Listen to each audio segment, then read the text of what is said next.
So I start by defining what I want in it, and I begin to work as much as I can.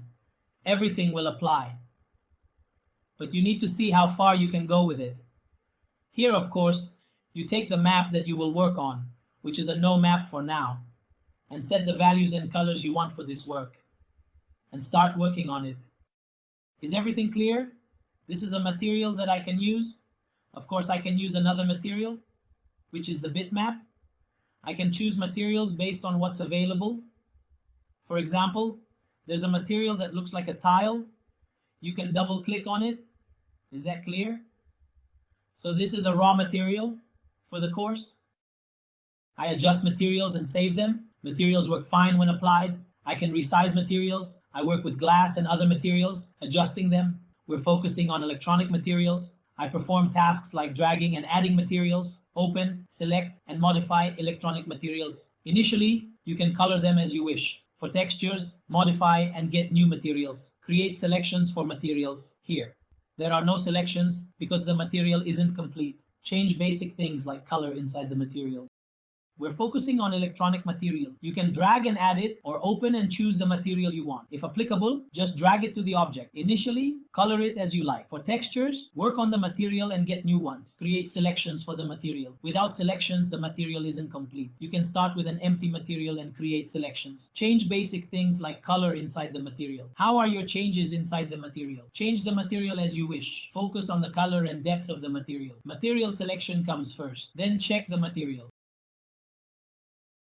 Color the material from the outside. Add details, work on the material, and get new materials. Create selections for the material. Selections are made. It's all good, right? There are no selections because the material isn't complete yet. Get an empty material, create selections, and change basic things like the color inside. Change the material however you want. Material selection comes first, and you check the material. Change colors, add noise, and other effects. Go big with it. Add noise, a common effect for water or reflection. Choose the reflection color, and it will give you the reflection. So how are you doing with the changes you made inside the material? You can change the material however you want. What I'm focusing on here is the color of the material, its shades, and the work on the colors of the material.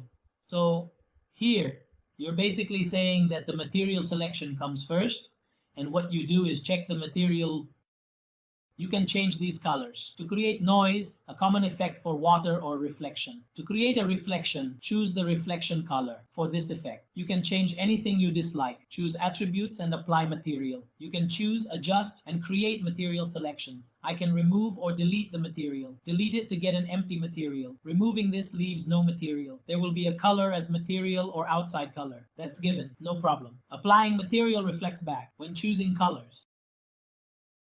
Here's my choice. Go up. If you dislike something, change it. Pick attributes. Apply material. You have materials to choose. Adjust. Create selections. Removing material. Delete from settings. Delete. Work with it. Get empty material. Remove it. No material left. Clear. There will be a color as material or outside. That's given. No issue. Good when applying material. Reflects back when choosing colors. Choose a color. Open material. Basic color for reflection. Choose colors. Create selection. It knows you want to play with colors. Create selection. Opened material. Work with color. I'm going to remove the material. I can delete it from the material settings, and you can get an empty material to throw in there. To get rid of this material, no material left, but there will be a color. A color as a material or an outside color. That's a given. There's no problem with that. It's all good when you apply a material, and it reflects back on you when you choose the colors. It's like it's saying, do you want to choose a color? Then open the material, and you have the basic color there to create a reflection. You choose your colors from here and create a selection for the material. So it understands that you want to play with the colors, and you say, create a selection for the material. You open the material and you can work with it using color. It's like it's saying, choose a color, open the material, and basic color creates reflection. Choose colors and create material selection. Open material, work with color. Focus is on materials as I started working with them. Modeling done, open material, worked with it. Time short, follow rules. Like modeling, create light to affect scene look, bring in standard light, place light above to illuminate scene, raise light. So I got it. And how's everything going? Is everything clear? That's why I'm focused on the materials, because I started to work with them. All right, I've done the modeling, and I was able to open the material and work with it. Time is running out, and I want to follow the rules. Just like I did with the modeling, I need to create a light because the light affects the look of the scene. So I bring in the light and choose, for example, a standard light from here. I bring the light and place it from above like this, so it lights up the scene. You take this light and raise it up. This is the light. The effect is on and it's white. I can change this light to red. I can't see the light effect. There's a continuous light here. When I bring up the viewport, I want to show you something. I want to check the view and voltage setting. The light is default. Colors are important. I'll choose scene light for effect. Red lighting on a chair looks strange, right? In this house, light under the chair is red. That's it. Above the chair, it's black. Turn everything on. It should be intense. There's no lighting. I want to check settings, view, and active voltage. The default light makes colors important. I'll choose scene light to show effect. This is the look with red lighting. On a light chair, it looks strange. In this house, light under the chair is red. That's it. Above the chair, it's black. Turn everything on. It should be intense. No lighting. None from the front. Lighting is from the bottom. Bring bottom light. Check here. Same viewport in perspective. Look from the view. Any issues? You have viewport configuration to work and handle settings. On a strange light chair like this, the speech is on a chair like this. Look at the Duke when he walks, the Duke when it lights up underneath. Under the chair, only he is the one who lights up. His color is red. This is the color. But above the chair, it is naturally black. Above the chair, it is black. Come on, let's turn it all on. It will be intense. God, God, God. Is it from medicine? There is no lighting. And from the front, there's nothing either. Where's the lighting? The lighting is from the bottom. Okay, bring me the bottom light. All right, let's check here too. The same viewport is coming in, perspective. Let's also look from the view. Any issues? You have the viewport, configuration, so you can work in the viewport in general and handle the active viewport settings.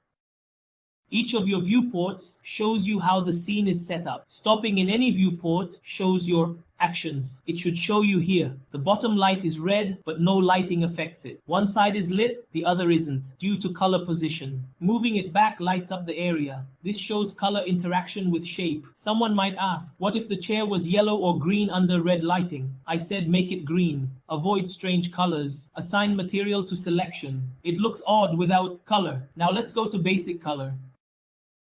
If you need it here, it will be from below, because the belly is red and black, and it has no lighting. So what will it do? I mean, this side has a lit part and a no part, because of the color envy, because it is behind, because it is behind. If I changed its position, I did it like this. I brought it to the end completely, or something like that. It lights up the part where the light goes, but not there. So this helps you understand how color interacts with shape. And someone might say, Dr. Abdul Rahman, what if this chair was yellow or green under red lighting? I told you to make the material green. Let's avoid that strange color. Just assign the material to the selection. It looks weird without color. Now, let's go here in basic color and choose green, green, green, green. Go up, so the red will be 0, and the green will be 255, and the blue will be 0. So you have the green at its maximum, meaning it's not a dull green. This is the response for green, and this is green, green, green, green. So this is the green, and it's just here, working with you too. The scene, even though it's being applied, is working fine. If I close it like this, it should be green. Green, so it's contrasting with you. For example, if we put another object, it will show up. So you also have the colors here, because I didn't put a contrasting color and I took a regular color like white. It will show me more, like the white. Who is it more?